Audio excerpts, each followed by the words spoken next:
Dakar, the capital of Senegal, security forces employed tear gas and carried out notable arrests on Sunday in response to sporadic protests against the postponed presidential election scheduled for February 25.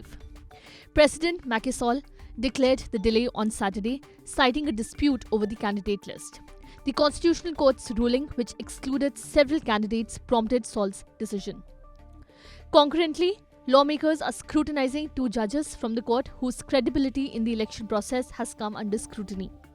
The decision to postpone the presidential election in Senegal just a day before the commencement of the campaign has faced criticism from opposition and civil society groups, branding it an institutional coup. According to the country's election code, the earliest possible date for the rescheduled vote is now late April. This unexpected delay has stirred concerns about the integrity of the electoral process and has intensified tensions among various political and civic factions. Responding to calls by some opposition candidates, hundreds of men and women converged in the early afternoon at a roundabout on one of Dakar's main roads. Group of protesters blocked traffic at various points with makeshift barricades of burning tires. Many of the protesters waved Senegalese flags or wore the jersey of the national football team. In one area, around 200 people retreated into side streets after police in riot gear fired tear gas and started detaining protesters when some threw rocks at officers. Several presidential candidates were detained in the melee, including former Prime Minister Aminata Touré. Touré wrote on X, formerly known as Twitter, that she was detained and taken to a police station in Dakar as soon as she got out of her vehicle. Other candidates arrested were Dauda Nijai and Anta Babakar Gam.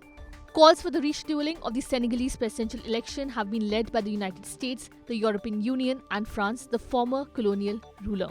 These entities emphasized the importance of a prompt, transparent, inclusive and credible election. The EU, through spokesperson Nabila Masrali, expressed concerns about the introduced uncertainty due to the delay. Similarly, the French Foreign Ministry urged Senegalese authorities to clarify the electoral timetable promptly, aligning with the principles of Senegalese democracy. The Economic Community of West African States has also voiced its apprehension regarding the circumstances leading to the postponement. ECOWAS called for a swift determination of a new election date and urged Senegalese politicians to prioritize dialogue and collaboration for transparent, inclusive and credible elections, as stated in their official statement. Despite the official postponement, at least 2 of the 20 presidential candidates planned to initiate their campaigns on Sunday, indicating a divergence from the established timeline.